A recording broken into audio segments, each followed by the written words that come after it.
ప్రతి పదం వాడేటప్పుడు. అందులో కొన్ని వాక్యాలే అర్థం కాని పరిస్థితి తెలుగులో. వాక్య ప్రారంభానికి చివరికి ముగింపుకి సంబంధం లేని పరిస్థితి. ఆశ్చర్యంగా అనిపించింది అధ్యక్ష. సరే, వాస్తవాలను ఏమని వెతికి చూసినాం, ఎక్కడ ఒక వాక్యం కనపడలేదు.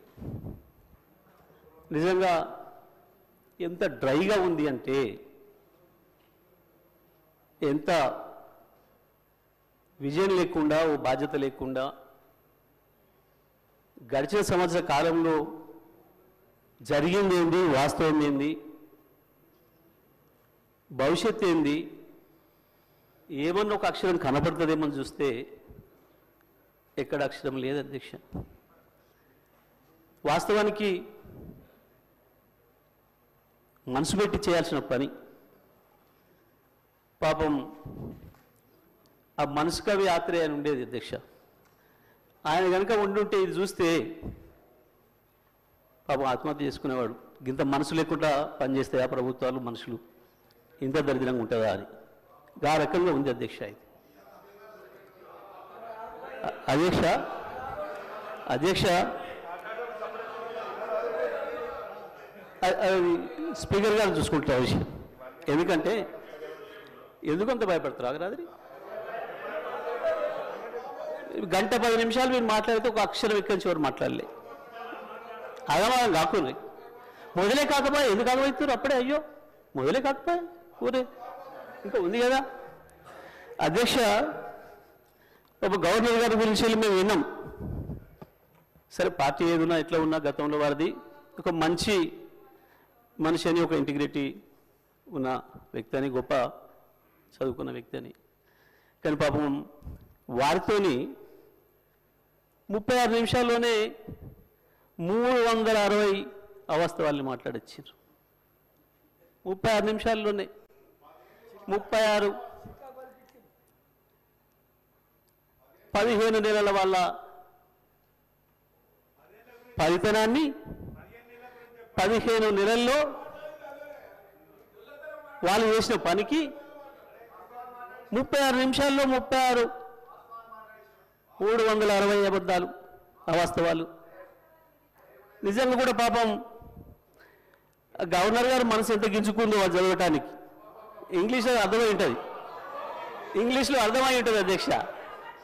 నాకు తెలిసి మనస్ఫూర్తిగా చదవలేదు గవర్నర్ గారు, కూడా మనస్ఫూర్తిగా చదివి ఉండరు అధ్యక్ష. అది నాకు తెలిసి ఎట్టి బస్సులో గవర్నర్ గారు మనసుతో మాత్రం చదవలేదు అధ్యక్ష. పాపం చాలా మెకానికల్గా చదివి ఎప్పుడు వెళ్ళిపోవడం అన్నట్టునే పోయారు పాపం అధ్యక్ష. సరే, ఇది ఒకవైపు అధ్యక్ష.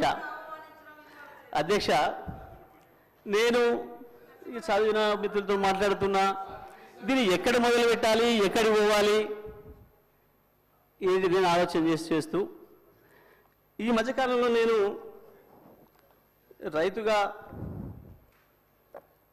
జరుగుతున్న పరిణామాలు, వ్యవసాయ రంగంలో వస్తున్న పరిస్థితులు, ఎండిపోతున్న పంట పొలాలు, ఎక్కువ తిరుగుతున్నా కాబట్టి అక్కడ రైతుల దగ్గరికి వెళ్తున్నా, రైతులతోనే ఉంటున్నా కాబట్టి ఆ రైతుల్ని కలిసి మధ్యకాలంలో ఎక్కువ మాట్లాడొచ్చు కాబట్టి ఒక్కసారి అదే రైతులతో ఒకసారి మాట్లాడి చూద్దాం. అయా రాష్ట్ర ప్రభుత్వం గవర్నర్ గారి చేత ఈ రకంగా మాట్లాడించింది ఇవాళ.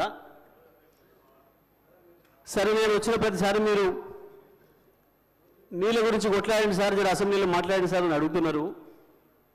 నాకు అవకాశం వస్తే మాట్లాడతా అని చెప్పినా, ఇక్కడ మరి స్పీకర్ గారు ఇస్తే కదా మాట్లాడాల్సింది మేమని.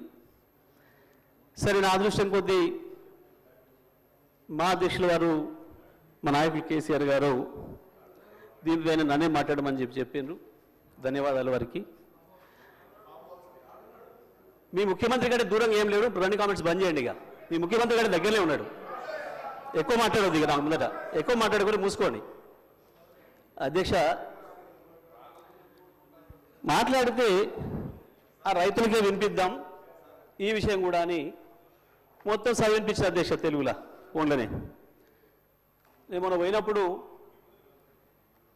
ఒక తండ పోతుంటే ఇటువైపు మళ్ళీ పెద్ద మట్టి గుట్టలు కనబడుతున్నాయి. ఆగిన మళ్ళీ ఎందుకు వచ్చినాయి ఈ గుట్టలు మట్టి గుట్టలు అని.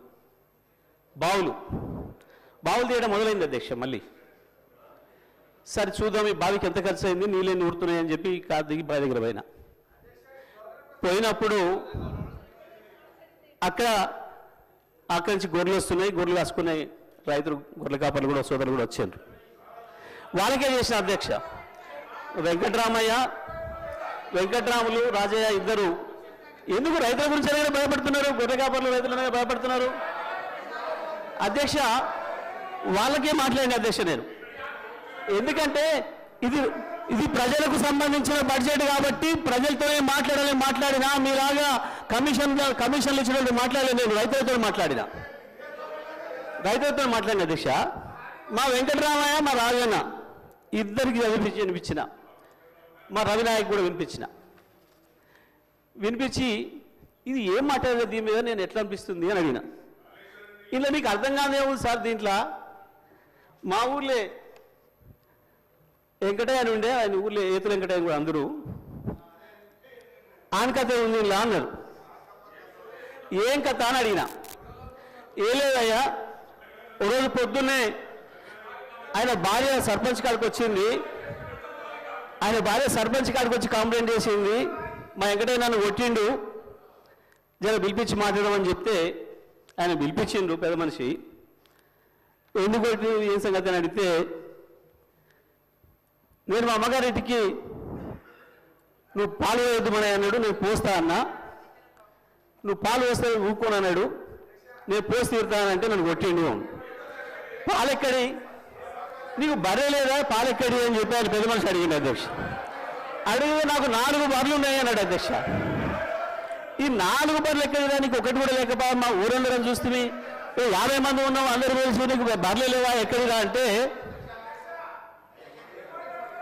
అధ్యక్ష, పోయిన బర్రె దొరికితే సచ్చింది బతికితే, పోయింది దొరికితే, మా అత్తగారు ఒకటి పెడితే నేను ఒకటి కొంటే నాకు 4 బర్రెలు ఉంటాయి, నాకెందుకు 4 బర్రెలు అన్నాడు. ఇది కూడా అట్లనే ఉంది అధ్యక్ష ఈ గవర్నర్ గారి ప్రసంగము.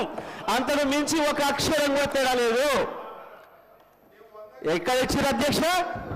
రైతులకు రుణమాఫీ చేసినారు, రైతు భరోసా ఇచ్చినారు, 12,000 రూపాయలు నా ఈజీఎస్ కార్మికులకు ఇచ్చినారు, 12,000 రూపాయలు నా ఆటో కార్మిక సోదరులకు ఇచ్చినారు, 22,000 రూపాయలు మా మహాలక్ష్మి అక్క చెల్లెలకు ఇచ్చినారు,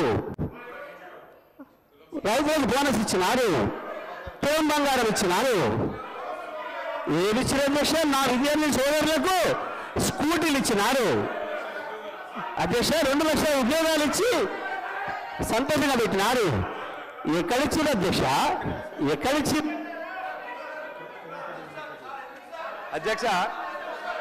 అధ్యక్ష పచ్చ కామర్ల వారికి దేశమంతా పచ్చగా అన్నట్టు ఎన్ని సంక్షేమ కార్యక్రమాలు అమలవుతుంటే గవర్నర్ గారి ప్రసంగంలో అన్ని అచ్చు గుద్దినట్టు చెబితే వాళ్ళకి అర్థం కాకపోతే ఎట్లా అధ్యక్ష? ఆ స్కూల్లో చదువుతూ అట్టే ఉంటుంది అధ్యక్ష.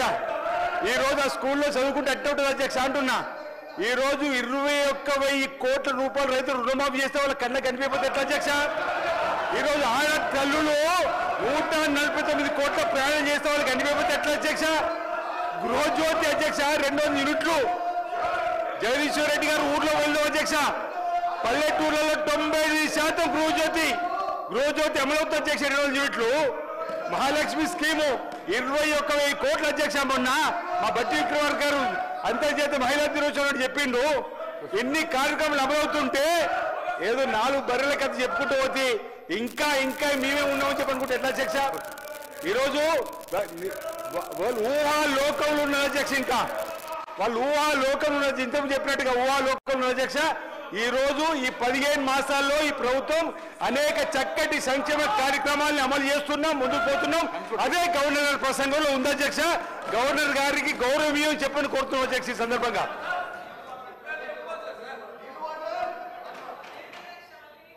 సార్ గౌరవ సభ్యులు మాట్లాడి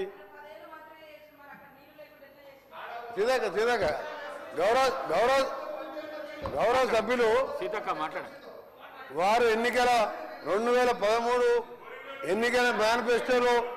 ఎన్నికల మేనిఫెస్టోలో కానీ మేనిఫెస్టో కంటే ముందు ఆయన పార్టీ పెట్టినప్పుడు కానీ ఒక అధికారానికి వచ్చేటప్పటికి ఒక 10 లక్షల సార్లు దళితుని ముఖ్యమంత్రి చేయకపోతే నా మెడ మీద తల ఉన్నది వాళ్ళు.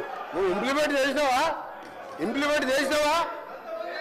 చేసినావా ఆఖరి దళితుడికి 3 ఎకరాల భూమి ఇస్తా, బోరేస్తా, మోటార్ ఇస్తా, 1.5 ఎకరం ఉంటే 1.5 యాడ్ చేస్తా, ఆయన ధనవంతం చేస్తాను.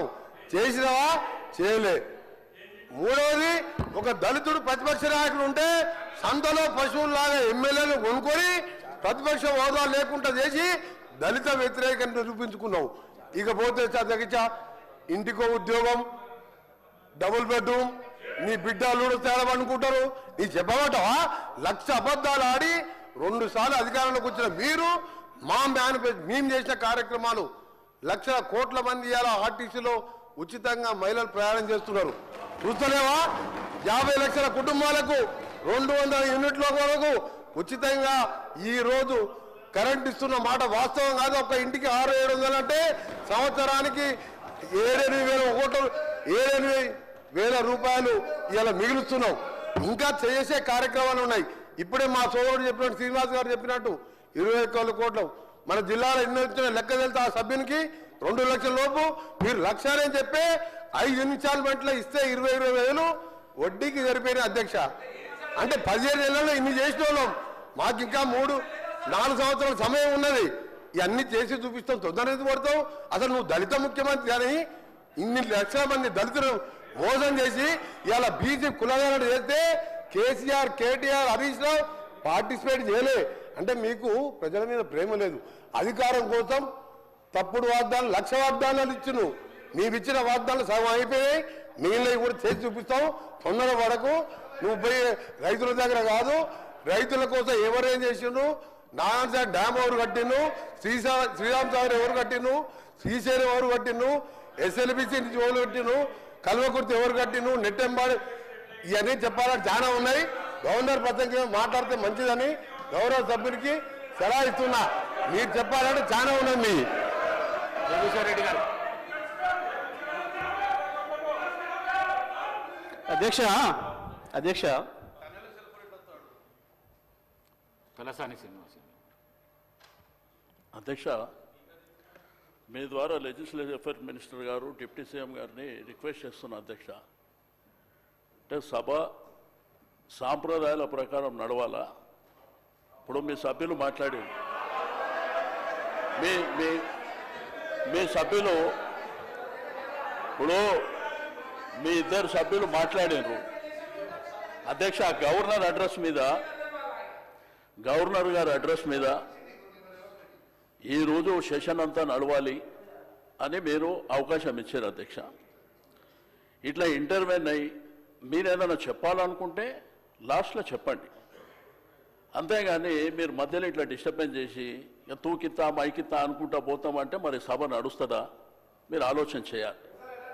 ఎందుకంటే ఈరోజు సభా మర్యాదలని అధికార పక్షమే కాపాడలేకపోతే ఇంకెవరు కాపాడుతారు అధ్యక్ష? దయచేసి మీరు కూడా మా రిస్కులోకి రావాల్సినటువంటి అవసరం ఉంది అధ్యక్ష. వాళ్ళు చేతులు ఎవరు లేపంగానే వాళ్ళకి అవకాశాలు ఇస్తే ఏం జరిగింది 10 ఏళ్లల్లో, ఇప్పుడు ఏం జరుగుతుంది? ఓకే, మాట్లాడతారు. జగదీష్ రెడ్డి గారు మాట్లాడుతున్నారు. వారికి అవకాశం వారు కంప్లీట్ అయిన తర్వాత మీరు మాట్లాడితే మాట్లాడుకోండి. అంతేగాని మధ్యలో డిస్టర్బెన్స్ చేసుకుంటా మీరు రాసుకొని వారు ఏమి మాట్లాడినో దాంట్లో మీరు రిప్లైలు ఇవ్వండి. అట్లా కాకుండా ప్రతిసారి మధ్యలో అంటే సభ నడవదు అధ్యక్ష. ఎందుకంటే మళ్ళీ వాళ్ళు మాట్లాడతారు, మళ్ళీ మేము మాట్లాడతామంటాము, మళ్ళీ మిగిలిన సభ్యులు మాట్లాడతామంటే అనవసరంగా సభ నడవదు అధ్యక్ష. దయచేసి సభ మర్యాదల ప్రకారం నడవాలనుకున్నప్పుడు మీరు తప్పకుండా మీరిద్దరు మాట్లాడినరు. మేమేమన్నా అన్నామా, మేమేమన్నా అవకాశం అడిగినామా? వాళ్ళు చెప్పిండ్రు. ఎందుకంటే ప్రభుత్వం సైడ్ నుంచి వాళ్ళు చెప్పిండ్రు. మా సైడ్ నుంచి కూడా గతంలో మేము ఏం చేసినాము, ఇప్పుడు మీరేం చేస్తున్నారు, భవిష్యత్తులో ఏం చేయాలనేటువంటిది మేము అడుగుతున్నాం, చెప్పాలి. అంతేగాని మీరు ప్రతిసారి మధ్యలో 2 నిమిషాలకు 3 నిమిషాలకు ఆయన స్టార్టే చేయకముందు ఆయన ఇంకా ఒక 2-3 నిమిషాలు మాట్లాడకముందే మీరు ఇద్దరిద్దరు మాట్లాడి ఇట్లా బుల్డోజ్ చేస్తాము, మాకు అధికారం ఉన్నది, మాకు మందబలం ఉన్నది కాబట్టి మేము చేస్తామంటే మీ ఇష్టం అధ్యక్ష. అది మేము కూడా ఏం చేసేది లేదు. ఎందుకంటే మీరు ఇదే విధంగా జరిగితే మమ్మల్ని రమ్మంటారా రావద్దంటారా మీరే చెప్పాలి. ఎందుకంటే ఇట్లా చేసుకుంటా పోతే కరెక్ట్ కాదు అధ్యక్ష. కాబట్టి దయచేసి నేను గౌరవ శాసనసభ వ్యవహారాల మంత్రి గారికి, డిప్యూటీ సీఎం గారికి రిక్వెస్ట్ చేస్తున్నా, మీరు దయచేసి మీరు మీ సభ్యులని తప్పకుండా మాట్లాడేటువంటి అవకాశం అందరికీ ఉంటుంది. కాబట్టి ఆర్డర్ ప్రకారం మాట్లాడేటువంటి కార్యక్రమాన్ని మీరు నిర్వహించాలని చెప్పి నేను రిక్వెస్ట్ చేస్తున్నా. సభ్యులు తలసాని శ్రీనివాస్ యాదవ్ గారు అంటే ఏలనేని గౌరవము. మరి వారు సీనియర్ శాసనసభ్యులు,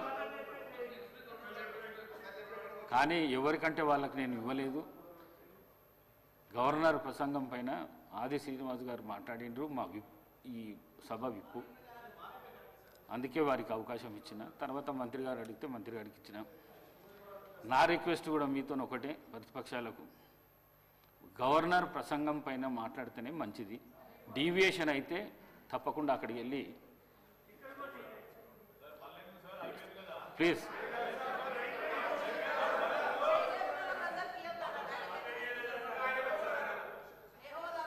ఇప్పుడు మీరే చెప్పారు అధ్యక్ష, గవర్నర్ గారి అడ్రస్ మీదనే మాట్లాడాలని మీరు చెప్పారు. ఇద్దరు సభ్యులు అవే మాట్లాడిరా అధ్యక్ష? అవే మాట్లాడిరా? ఇప్పుడు మంత్రి గారు మాట్లాడారు, అవే మాట్లాడిరా? నేను అడిగేది ఏంటంటే, నేను ఏ సభ్యులకు అవకాశం ఇవ్వద్దని నేను అంటలేను అధ్యక్ష. మాకు అవకాశం వచ్చినప్పుడు మేము చెప్పిన తర్వాత మీకు అవకాశం ఉన్నది, మీరు తర్వాత మాట్లాడండి అంటున్నా. మధ్యలో వాళ్ళు మాట్లాడి మేము మాట్లాడి అనవసరంగా సభాసాయం వృధా అవుతుంది అధ్యక్ష. అది పద్ధతి కూడా కాదు. కాబట్టి దయచేసి నా రిక్వెస్ట్ అలా సభ్యుని చెప్పనివ్వండి. చెప్పిన తర్వాత మీకు అవకాశం ఉంది, మీకు అనేక సందర్భాలలో చెప్పుకునేటువంటి అవకాశం ఉంటుంది కాబట్టి మీరు చెప్పుకోండి అని చెప్తున్నా అధ్యక్ష. Thank you. అధికార పక్షం మాట్లాడకుండా ఉండాలంటే మీరు డీవియేషన్ కాకుండా గవర్నర్ ప్రసంగం పైనే జగదీశ్వర్ రెడ్డి గారు. అధ్యక్ష దయచేసి మీ కామెంట్స్ పైన కూడా నేను స్పందించదలుచుకున్నాను అధ్యక్ష. రాష్ట్ర ప్రజల మొత్తం చూస్తున్నారు అప్పటి నుండి. నేను దీంట్లో నుంచి ఒక అక్షరం పక్కకు పోయినా, ఇప్పుడు వారు మంత్రి గారు మాట్లాడిందో ఇంకోరు మాట్లాడిందో ఇందులో ఏమైనా ఒక అక్షరం సంబంధం ఉందా దాన్ని మీరు తేల్చండి. ఈ సభలో ఉండమంటే ఉంటా పొమ్మటే పోతా అధ్యక్ష. నేను రాష్ట్ర ప్రజలు అందరూ చూస్తున్నారు అధ్యక్ష.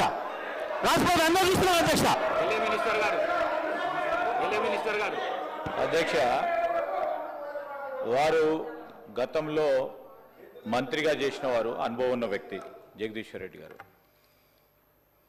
ఈ విధంగా ప్రస్తావన తీసుకొచ్చి స్పీకర్ గారిని బెదిరించే మాట మాట్లాడకుండా ఉంటే బాగుంటుంది అధ్యక్ష. తప్పకుండా వారు వాపసు తీసుకోవాలి. ఖచ్చితంగా కూడా బెదిరించడం జరుగుతూ ఉంది అధ్యక్ష. చైర్ను బెదిరించడం జరుగుతూ ఉన్న సందర్భం ప్రత్యక్షంగా మొత్తం యావత్ రాష్ట్రానికి సంబంధించిన ప్రజలందరూ కూడా చూస్తూ ఉన్నారు. దయచేసి కోరుతా ఉన్నాం, that is not the way. Srinivas Yadav గారు 2 విషయాలు చెప్పారు, మేము విన్నాము. మళ్ళా అదే ప్రస్తావన తీసుకొచ్చి ఈరోజు వారు చెప్తా ఉన్నారు అధ్యక్ష, గవర్నర్కు సంబంధించిన ప్రసంగానికి సంబంధించి ఏదో మాట్లాడినారు, ఆర్టిఫిషియల్ ఇంటెలిజెన్స్ అన్నారు, ఇంకేదో అన్నారు, ఇంకా విన్నాం. దానికి కూడా సమాధానం చెప్తాం, దానికి ఏం ప్రస్తావన లేదు. తిరిగి తీసుకొచ్చి గవర్నర్ ప్రసంగమే విషయంలో అనేక సందర్భాల్లో వారు చెప్పుకుంటూ పోయి 10 నిమిషాల తర్వాత ప్రసంగానికి సంబంధించిన అంశం మాట్లాడకపోక మా మంత్రి గారు కానీ మా సభ్యులు కానీ స్పందించడం జరిగింది. ఈరోజు వారు కంపారిజన్ తీసుకొస్తా ఉంటే సంవత్సరంలో మేమేం చేసినాం, 10 సంవత్సరాల్లో ఏం చేయలేకపోయినారో చెప్పింది తప్ప దీంట్లో వాస్తవికంగా వారిని ఏదో కార్నర్ చేయాలనో మమ్మల్ని ఏదో అన్నారని కాదు. దయచేసి నేను గౌరవ జగదీశ్వర్ రెడ్డి గారికి తెలియజేస్తా ఉన్నా, వారికి తెలియంది కాదు. గవర్నర్ ప్రసంగానికి సంబంధించి మీరున్నది అనుభవం ఉంది, మీకు మంత్రిగా చేసిండ్రు, ఈ విధంగా చేస్తే బాగుంటుందని చెప్పండి. మేము సాధారణంగా స్వీకరించడానికి పెద్ద హృదయంతో ఉన్నాం. కానీ ప్రతి అంశాన్ని కూడా ఇది చేయలే అది చేయలే, సంవత్సర కాలంలో ఏం చేయలేస్తారు, ప్రభుత్వం ఏం చేయదలుచుకున్నది, ఏం చేయగలిగే సత్తా ఉన్నది చూపెట్టిన అధ్యక్ష. 14 నెలలలో మేం చేసిన ప్రతి సంక్షేమ కార్యక్రమం విషయంలో వారు 2014 నుంచి 2015 వరకు ఏం చేయలేకపోయినరో ఒక్క సంవత్సర కాలంలో నిలబెట్టి ఈ రాష్ట్ర ప్రజలకు తెలియజేసినాం. మేము ఖచ్చితంగా చెప్పదలుచుకున్నాం అధ్యక్ష. నేను దయచేసి ఈ రోజు కూడా చెప్తా ఉన్నాం అధ్యక్ష, వారికంతా అనుభవం ఉంది. ఉన్న సందర్భంలో ఆ అనుభవాన్ని కూడా షేర్ చేసే ప్రయత్నం చేయమని చెప్తా ఉన్నాం. కానీ నేను ఈ రోజు కూడా చెప్తా ఉన్నాం, మీరందరూ కూడా అనుభవజ్ఞులు, మీరు కూడా అనుభవజ్ఞులు సార్. మీరు మీ అందరి అనుభవం కూడా తెలియజేయండి. మన తెలంగాణ రాష్ట్ర ప్రజలకు ఉపయోగపడే విధంగా ఒక కార్యాచరణలో అడుగు పెడతా ఉన్న సందర్భంలో దాన్ని అడుగు అడ్డం వేయకుండా అడుగు కొద్దిగా ఇటు పోయినా చెప్పండి. మీరు కాదంటలేము. మీరు వ్యంగ్యంగా నవ్వినా ఏది నవ్వినా ప్రజలు మీ పరంగా వ్యంగ్యంగా నవ్వింది కనుక మేము ఇక్కడ ఉన్నాం. మేము మా పరంగా వ్యంగ్యంగా నవ్వకుండా ఉండే చూసే ప్రయత్నంలో ప్రతి అడుగు వేస్తాం. రాబోయే 4 సంవత్సరాల్లో కూడా ఈ రోజు కూడా చెప్తా ఉన్నాం అధ్యక్ష, మీరు మంచి సూచనలు ఇవ్వండి. శ్రీనివాస్ యాదవ్ గారు చెప్పిండ్రు సభా సాంప్రదాయాలతో, సరే వారు ఏ విషయంలో చెప్పిండ్రో ఏం సాంప్రదాయాలను పాటించే కార్యక్రమం చేయదలుచుకున్నాం కనుకనే ఈ విధంగా నడుస్తూ ఉన్నాం అధ్యక్ష. దయచేసి సహకరించి సబ్జెక్టు పరిమితమై ముందుకు పోవాలని కోరుతా ఉన్నాం అధ్యక్ష. జగదీశ్వర్ రెడ్డి గారు అధ్యక్ష. జగదీశ్వర్ రెడ్డి గారు అధ్యక్ష. జగదీశ్వర్ రెడ్డి గారు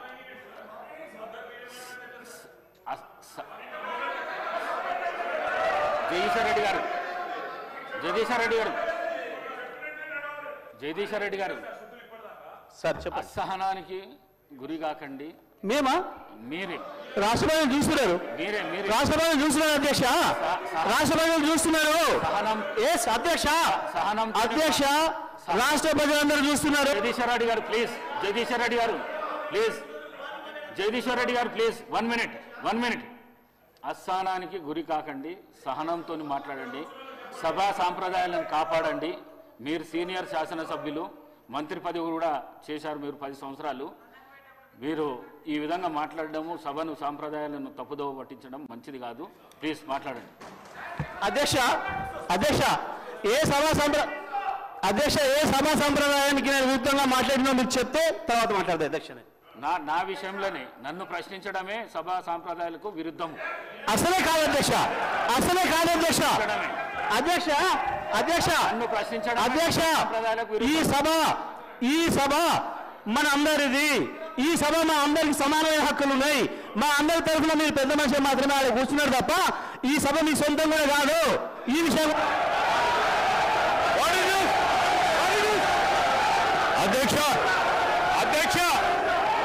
అధ్యక్ష వారు మాట్లాడిన ప్రతి పదం వెనుక తీసుకోవాల్సిందే. ఈ రోజు చేరి దూషించిన సందర్భంలో వారు క్షమాపణ చెప్పాల్సిందే అధ్యక్ష. అహంకారంతో మాట్లాడకూడదు అధ్యక్ష. క్షమాపణ చెప్పాల్సిందే.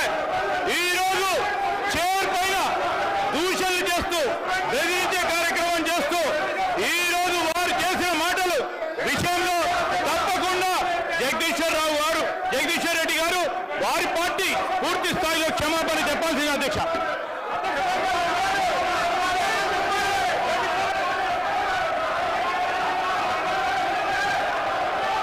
స్పీకర్ సార్,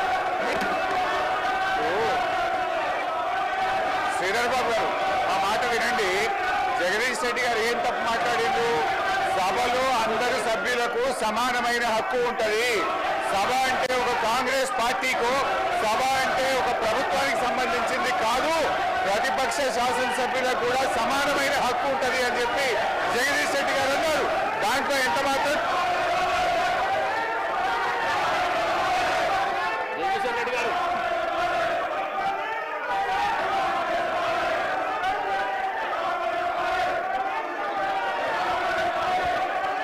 అధ్యక్ష, మీరు వాళ్ళని కూర్చోబెట్టి నాకు మైక్ ఇస్తే మాట్లాడతారు అధ్యక్ష. వాళ్ళని కూర్చోబెట్టి నాకు మైక్ ఇవ్వండి. మైక్ ఇవ్వండి. సభను ఆర్డర్లో పెట్టి నాకు మైక్ ఇస్తే మాట్లాడతారు అధ్యక్ష. లేకపోతే నేను మాట్లాడిన అధ్యక్ష. సభను ఆర్డర్లో పెట్టి అందరు కూర్చొని నేను మాట్లాడతా అధ్యక్ష. చెప్పండి. ఒక్క నిమిషం చెప్పండి. జగదీశ్వర్ రెడ్డి గారు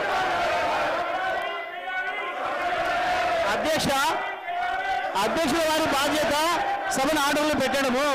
సభ ఆర్డర్లో ఉంటేనే అందరూ కూర్చుంటేనే ఒక సభ్యుడు మాట్లాడాలి. నేను సభా సాంప్రదాయాన్ని నేను మాట్లాడుతున్నా, స్పీకర్ గారి పవర్స్ గురించే నేను మాట్లాడుతున్నా. స్పీకర్ గారి ఆదేశాల ప్రకారం అందరూ కూర్చుంటేనే నేను మాట్లాడతా. నేను అదే ప్రశ్నించదలుచుకున్నా. స్పీకర్ గారి అధికారాలకు సంబంధించే మాట్లాడదలుచుకున్నా. నేను అందరిని ఆర్డర్లో పెట్టండి మీ అధికారం ప్రకారం, ఆ తర్వాత నేను మాట్లాడతా అధ్యక్ష. సభ ఆర్డర్లో పెట్టండి అధ్యక్ష. మొత్తం రాష్ట్రం అంతా చూస్తుంది, కావాలని నేను మాట్లాడి చెప్తున్న విషయాలు తేలాలి. సభా సంప్రదాయాలు తేలాలి, స్పీకర్ గారి అధికారాలు ఎందుకు తేలాలి, సభ్యుల హక్కులు ఎందుకు తేలాలి అని తేలితేనే నేను మాట్లాడతా అధ్యక్ష. కూర్చోబెట్టినే మాట్లాడతా అధ్యక్ష. నేను